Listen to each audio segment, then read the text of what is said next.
welcome to Just Ecology. So today I'm down in South Gippsland to the east of Wilson's Promontory along the amazing Nooramunga coast in Gunai country. And we're going to take a look at some of these incredible ecosystems we have around here. You can see some of the mangrove shrublands just behind me. Going out into the estuary we have seagrass meadows. And we're going to take a closer look at some of the salt marsh and the plants we get through that area on the flats further inland. So yeah, we'll take a look at some of the plants and some of the animals and talk about some of the really unique features of this coastal area. So in front of us here we have almost a forest of mangroves. This is all one species of tree called the white mangrove. So we have quite a lot of mangrove species in Australia, but only one of them makes it down into Victoria, into the kind of temperate areas in the cooler parts of Australia. And that's this beautiful white mangrove. And the Nooramunga coast around here has some of the biggest populations and stands anywhere of this species. And the mangrove is really important because it provides a bit of a nursery for a lot of fish species. There's a lot of cover here. So this is all part of the estuary where every day down here, when the tide comes up, a lot of this is going under shallow inundation, and then the tide will go down and it becomes dry again. So amazing place for crabs, young fish, lots of cover in here. You can see a real maze of branches and roots, which is a really important habitat for many marine species. And the cool thing about mangroves is they have these, what we call pneumatophores, these roots. So that's actually a root system. So they're growing in a highly anaerobic conditions in the soil where there's not much oxygen down there because it's going on, as I said, this is going underwater every day. So they send up their roots, because plants need oxygen just like we do. They send up their roots above the water. And so you get these extensive root systems sticking out of the ground, and that's really characterises the mangrove. So what the mangroves do is they produce these seeds, as you can see down here. There's quite a lot scattered along the ground. They drop from the tree and they can actually float, so they can float a long way through the estuary or through the ocean until they find the right place to grow. And what they do is, you can see these ones are starting to send out shoots right out from the seed, so they'll find the right spot, the roots come out and anchor into the ground, and away they go. They can start colonising that area. So very effective at, potentially mangrove can move a long way through the seeds floating through the estuary or across the ocean and find new places, as long as that's a suitable kind of habitat for it to grow. Have a closer look at the leaves here. So quite a beautiful tree, the white mangrove.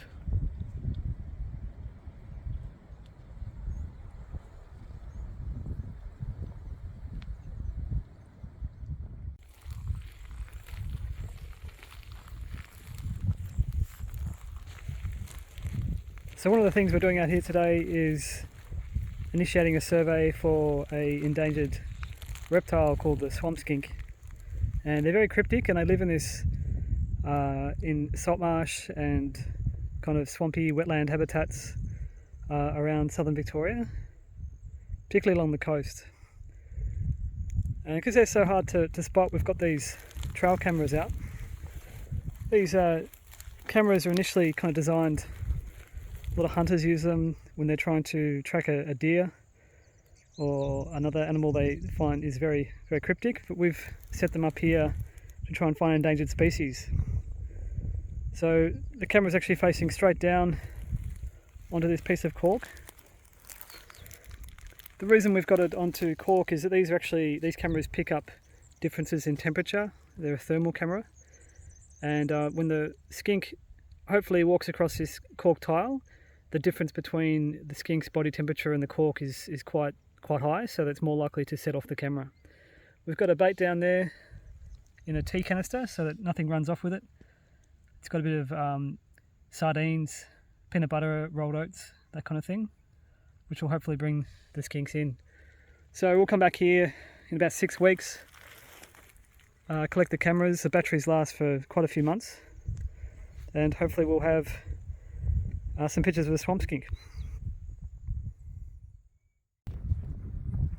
So I've just come across a really nice patch of saltmarsh, and we'll just take a little bit of a closer look at the plants we get in this community.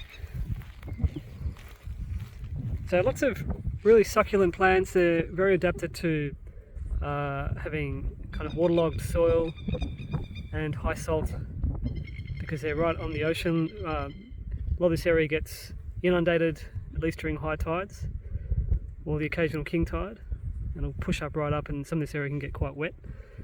And so the salt builds up, it gets quite salty, and it's, as I said, it can get very boggy and wet. This one here right in front of us with the greener leaves is quite a dominant species in the salt marsh. It's called the bearded glasswort, and it's a really important plant. It's a food plant for an endangered bird called the orange-bellied parrot, and get huge patches of this around here, like many hectares, dominated by the bearded glasswort. This is one of my favourites. It's just finished flowering, but it's a rounded noon flower. You can see beautiful pink flowers and the seed just developing there, those red pods. When this is in full flower, it's quite an amazing sight. You can get big areas of this, and flowers open on when the sun comes out, and you get really bright pink throughout the landscape. This one's called Austral Brooklime. It's got these beautiful white, or sometimes on the same plant you get white and pink flowers, like this plant here.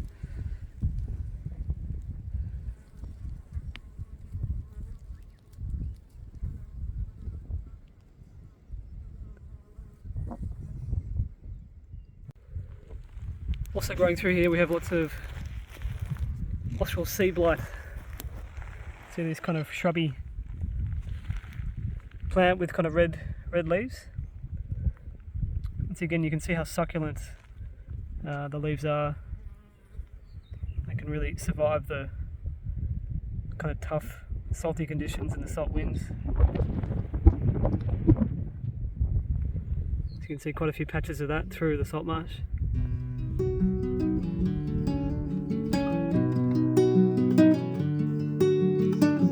I hope you enjoyed this episode of Just Ecology. We'll be back with more videos exploring the fascinating ecology of southeastern Australia. If you enjoyed this video, feel free to subscribe or like below and share with your friends.